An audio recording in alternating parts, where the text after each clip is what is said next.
Bingung banget deh. Kira-kira mau bikin tugas kuliah wawancara di sekolahan mana ya? Kemarin kan milihnya MI. Terus memang dapat MI. Kira-kira di MI mana ya?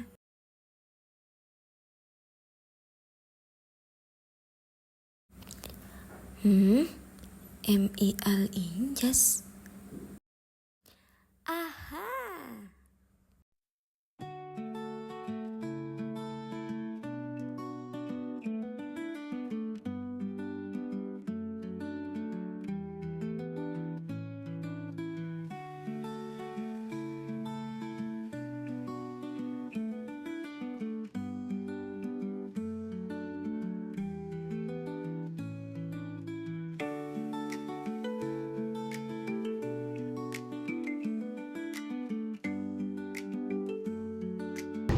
Assalamualaikum warahmatullahi wabarakatuh. Ulun Narelma Fitriana, NIM 2023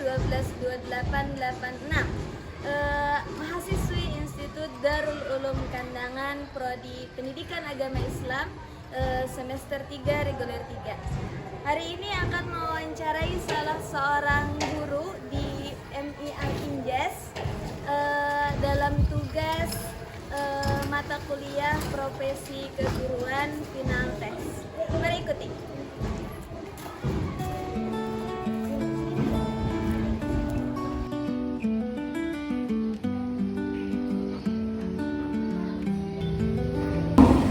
Assalamualaikum warahmatullahi wabarakatuh. Waalaikumsalam warahmatullahi wabarakatuh. Langsung saja nih Bu, Ya. Perkenalan dulu. Oh iya, nama saya Sri Wahyati Mutmainah. Terus Riwayat pendidikan Ibu nih. ya, riwayat Cerita. pendidikan S1 PAE. Oh iya, PAI Bu di sana. Terus apa nih yang memotivasi Ibu untuk menjadi seorang guru, memilih profesi sebagai seorang guru? Selain khidmat di sini kita tujuannya mencerdaskan peserta didik dan melatih karakter atau akhlak mereka. Ya, pertama hikmah gitu. Terus yang keempat, pertanyaannya, nilai atau prinsip apa nih yang Ibu pegang dalam menjalani profesi sebagai seorang guru? Yang terutama dulu kedisiplinan, terus ada tanggung jawab, keikhlasan, terus ada lagi keteladanan. Karena kan kita mengajarkan akhlak, berarti kita harus mencontohkan dulu. Teladan yang baik kepada siswa. Bagaimana Ibu mempersiapkan pembelajaran sebelum masuk ke kelas biasanya? Biasanya kita menyiapkan RPP, ada materi, terus selain materi nantinya kita akan mengajarkannya metodenya apa, gitu. Terus medianya misalnya kita pakai medianya apa, jadi itu disiapkan sebelum. Banyak persiapannya kan Bu. Nah, tadi Ibu ada metodenya. Metode apa nih yang biasanya kalian pakai di kelas itu? Biasanya di awal-awal itu kan ada ceramah, pengarahan. Terus nanti sudah misalnya ada sedikit penjelasan, nanti ada diskusi. Nah, terus kita diskusinya yang sederhana aja karena masih tingkat ME. Terus ada lagi kita kayak latihan-latihan. Nah, jadi tahu. Jadi ceramah, diskusi, latihan-latihan. Ya, ada juga itu kayak misalnya kayak fikih, kan ada yang harus dipraktekkan. Nah, disuruh maju satu orang sini atau semuanya disuruh coba contoh misalnya saya mencontohkan di depan, coba seperti ini. Nah, mereka mengikuti atau dicontohkan satu orang. Misalnya kayak kemarin kan kami ada contoh sholat waktu sakit. Nah, jadi satu orang berbaring di depan di atas meja. Jadi praktek juga. Praktek ada juga. Menyesuaikan aja. Iya. Bagaimana Ibu menyesuaikan pembelajaran dengan kemampuan siswa yang bermacam-macam di kelas itu? Mungkin menyesuaikannya. Bila siswa itu agak kesulitan, misalnya mungkin agak lambat, itu berarti kita ada bimbingan, tambahan bimbingan, ada pendampingan. Misalnya sebelum waktunya belajar ada misalnya dia kurang lancar membaca, nanti kita sering ngulang-ngulang membaca. Oh dia kurang khusus untuk yang itu. Kalau yang ini sudah misalnya dia itu sudah tinggi nilainya, sudah bagus gitu, biasanya ada pengayaan. Nah, jadi kayak memperdalam. Untuk yang kesulitan tadi pendampingan, untuk yang sudah bisa gitu, yang kemampuan lebih itu pakai pengayaan. Terus media, media apa yang gunakan ketika pembelajaran? Nah, yang dimiliki semuanya itu biasanya buku paket, terus papan tulis, terus misalnya ada contoh gambar, misalnya ada kayak pelajaran IPA, oh ini biasanya mereka kan bertanya, itu seperti apa contohnya burung itu? Nah, dicarikan gambarnya, bisa gambar yang di print atau bisa dicarikan di internet, jadi diperlihatkan gitu. Itu Bisa proyektor atau lewat HP aja Bu? kadang HP, kadang laptop, kadang proyektor. Oh iya, berarti proyektor memakai jasa Iya. juga. Biasanya pakai video, bisa juga misalnya kita kayak SKE itu kan ada sudah disediakan, ada kayak barcode-nya dari buku, jadi di scan nanti ditampilkan di depan. Bisa ambil gitu Iya. kan Ibu. Kayak gitu. Nah, bagaimana Ibu melakukan penilaian terhadap murid-murid? Cara penilaiannya bagaimana? Kalau harian biasanya ada tugas, terus kalau biasanya tiap bab ada kayak ulangan harian per bab. Habis satu bab ada ulangannya. Kalau yang harian tuh ada juga, yang harian ada juga sesudah kita pelajari. Nah, di akhir nanti ada tugas. Terus kalau yang per semester ada ulangan. Kalau yang memerlukan praktek ada ujian praktek. Ada dari observasi sikap, ada juga. Nah, untuk siswa-siswa yang biasanya kan ada yang malas, ada yang semangatnya menurun, bagaimana nih cara Ibu untuk memotivasi siswa tersebut? Biasanya kami memberikan perhatian khusus nih.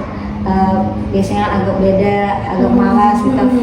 Kita di sini kan ada kayak ya kita bersemangat dulu, tepuk semangat dulu. Misalnya boleh bergerak-gerak dulu. Nah, biasanya kayak itu. Terus Speaking ya. Terus nanti biasanya ada yang lebih duluan kita beri apa misalnya, diberi hadiah. Jadi kan jadi kan mereka berlomba-lomba. Oh ini yang pertama ngumpul, biasanya kayak itu. Jadi lebih semangat ya, mereka. lebih semangat. Apa pendapatan Ibu dalam siswa yang memiliki masalah? Biasanya kan ada yang memiliki masalah kedisiplinannya kurang, mungkin terlambat rancak datang, atau hanya suka tidur di kelas.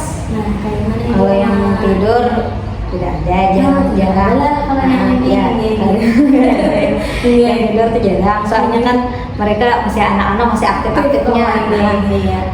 Biasanya tuh orangnya dulu, kita ajak bicara.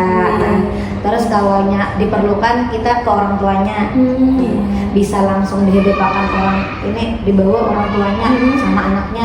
Bisa juga ini anaknya dulu, ini orang tuanya tersendiri di bawah. Jangan orang tua juga terlibat. Ya. Biasanya orang tuanya untuk di rumah misalnya, bisa juga orang tua itu meminta, Ustazah tolong dinasihati tentang ini. Nah, jadi kita bisa terbuka orang tuanya. Kita tolong saja kita dinasihati suruh tidur sendiri kan sudah harus dipisah kan sudah 9 tahunan. Jadi Ibu yang ada kami itu ada hubungan erat antara guru dengan orang tua karena kami ada grup WA, terus komunikasi itu sering dengan orang tua. Jadi lewat orang tua juga punya caranya lah. Apa bentuk pengembangan diri Ibu yang Ibu lakukan nih sebagai seorang guru pengembangannya? Biasanya kami ada pelatihan, ada seminar, ada KKG, bisa juga belajar mandiri melalui internet, melalui video-video di YouTube. Tapi biasanya ada yang dari sekolah, misalnya dipanggilkan seorang yang ahli, misalnya ahli kurikulum. Nah, kami mempelajari kurikulum. Biasanya kan tempatnya di sana, yang tempat yang tempat meeting. Oh iya, di sana. Jadi di situ biasanya, jadi dipanggil, nah orang itu mengajari kami. Bagaimana Ibu menciptakan suasana belajar yang positif dan menyenangkan supaya anak-anak ini gembira di kelas? Bagaimana caranya itu, Ibu? Jangan monoton. Jadi kita ada komunikasi, kadang kita ditanya, misalnya kita mempelajari tentang syukur, atau misalnya kita mempelajari tentang bakti kepada orang tua, kita tanya, kita jadikan kita ada komunikasi, jadi ramai tanya semangat. Kamu membantu apa di rumah? Nah, apa yang kamu lakukan untuk membantu orang tua?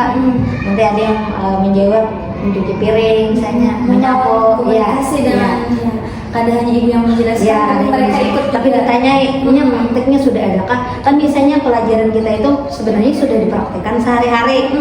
Jadi supaya mengaitkan. Jadi oh ini ingat ini. Terus kalau misalnya ulangan tuhnya lebih ingat, oh ini semalam ditanya ibu seperti ini.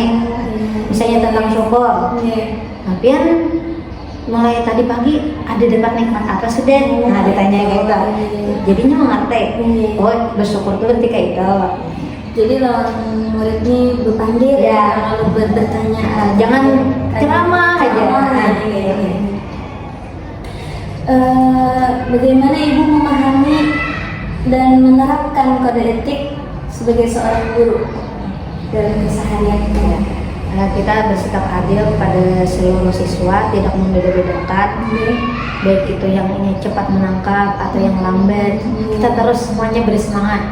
Malah yang cepat menangkap pelajaran itu kita gabungkan dengan yang lambat, jadi kan mereka saling memotivasi, terus menjaga tutur kata yang baik, mencontohkan. Biasanya kan mereka ada ibu itu ada yang mengatakan ini yang tidak boleh, misalnya apa misalnya dikatakan kita mencontohkan bahwa kita tidak pernah mengatakan itu, dan kita itu tidak boleh. Terus kita menghormati peserta didik, jangan meremehkan dia, atau misalnya ada hal-hal yang sensitif kita menasihati itu kita berduaan aja, jangan di tengah teman-temannya. Terus kita menjunjung tinggi profesionalisme kita kan seorang guru. Nah jangan sampai kita melakukan hal-hal yang tidak baik, yang tidak pantas untuk seorang guru. Terus dalam kompetensi pedagogik, bagaimana ibu memastikan siswa benar-benar memahami materi? Biasanya ditanya jawab. Biasanya kita sudah ada menampilkan apa, misalnya kita sudah ada ceramah tentang pelajaran, atau kita menampilkan video. Selesai itu kita tanya, ini sudah masuk atau belum nih pelajarannya? Apa tadi? Yang tadi? Nah, kan nanti banyak yang jawab. Dari sana ketahuan sudah paham atau belum. Terus nanti ada latihan soal, atau misalnya materinya ada pengulangan materi, atau bisa praktik langsung. Seperti apa tadi sholat yang misalnya sholat orang sakit ya, lagi duduk, yang duduk misalnya lagi sakit, sholatnya duduk. Seperti apa tadi? Disuruh menyatakan Menurut ibu nih, apa tantangan terbesar dunia pendidikan di era global saat ini? Tantangan terbesarnya apa nih Bu?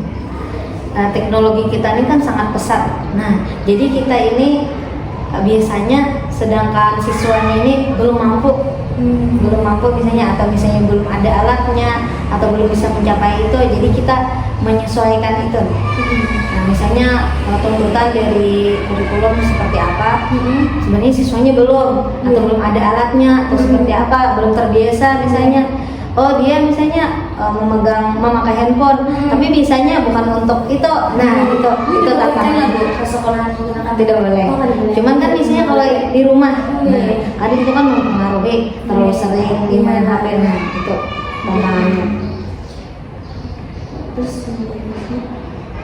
dalam kompetensi kepribadian, bagaimana ibu menjaga sikap dan keteladanan di hadapan siswa? Kita mencontohkan, kita berkata, kalau berkata yang jujur, terus kita disiplin, jangan kita yang terlambat gitu. Jadi kita yang mencontohkan. Kita yang mencontohkan. Terus kita santun, terus kita mencontohkan dengan temannya tuh kita bersikap kayak apa. Jadinya kan tidak berani yang macam-macam. Terus bagaimana ibu menghadapi kemajuan teknologi yang masuk ke dunia pendidikan saat ini? Bagaimana nih ibu menghadapinya? Kan dunia sekarang penuh dengan gadget, dengan media sosial. Bagaimana nih ibu menghadapinya? kita arahkan supaya penggunaan gadget internet itu untuk pembelajaran, supaya kita arahkan. Misalnya ini kita ada pelajaran ini, nah nanti coba nanti kalian cari di internet. Nah ini seperti apa? Jadi kan ilmu mereka berkembang. Jadi tidak menjadi Ya, tidak bermanfaat, bermain atau menonton yang hiburan, tapi untuk pelajaran dan ilmu. untuk ilmu. Apa strategi ibu agar siswa siap bersaing di era global dan digital saat ini? Yang pertama kita menanamkan karakter tadi. Jadi kan kalau dia berkarakter sudah mantap akhlaknya gitu. Jadi dia kan bisa menjaga diri. Terus kita mengarahkan misalnya dia rajin membaca supaya dia banyak pengetahuan, terus cara berpikirnya kan berbeda dengan orang yang jarang membaca. Terus kita memperkenalkan teknologi. Nah, supaya teknologi ini kita arahkan untuk ilmu pengetahuan, bukan untuk yang salah. Jadi pertama akhlak dulu. Lalu kan untuk kemajuan itu kan kita kalau mengarahkan. Misalnya kalian punya medsos, kalian tidak boleh misalnya membuat konten yang seperti apa yang tidak bermanfaat, kita jelaskan. Itu pengalaman mengajar apa nih yang paling berkesan bagi ibu selama ingin mengajar ini? Ada misalnya kan biasanya ada siswa itu yang kesulitan sekali belajar. Terus kita ajari sedikit demi sedikit rutin gitu. Lalu akhirnya dia bisa. Nah, itu rasanya senang sekali rasanya. Ada sangat berkesan. Iya. Insyaallah. Terus apa satu hal yang ingin ibu tingkatkan dalam proses pembelajaran ke depan?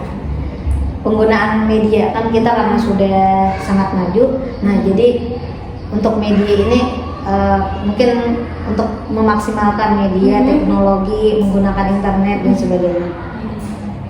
Nah, pertanyaan terakhir nih Bu, apa harapan ibu untuk masa depan pendidikan Indonesia? Untuk pendidikan Indonesia harapannya semakin maju, terutama semakin berakhlak mulia. Jadi selain maju ilmunya, merata, dan arti pendidikan Indonesia merata sampai ke pelosok, menciptakan generasi yang cerdas, berakhlak mulia, terus bisa bersaing secara global. Nah, berakhir sudah wawancara kita hari ini. Terima kasih banyak atas waktunya Ibu. Mohon maaf atas waktu yang mengambil hari ini. Jadi kesimpulannya, menjadi seorang guru yang profesional, pertama itu harus memberikan teladan yang bagus, yang baik terhadap murid-muridnya. Terus segi pembelajaran, memberikan pembelajaran dengan metode-metode dan media pembelajaran yang beragam, sesuai dengan perkembangan zaman. Jadi itu kesimpulannya. Wassalamualaikum warahmatullahi wabarakatuh. Waalaikumsalam warahmatullahi wabarakatuh.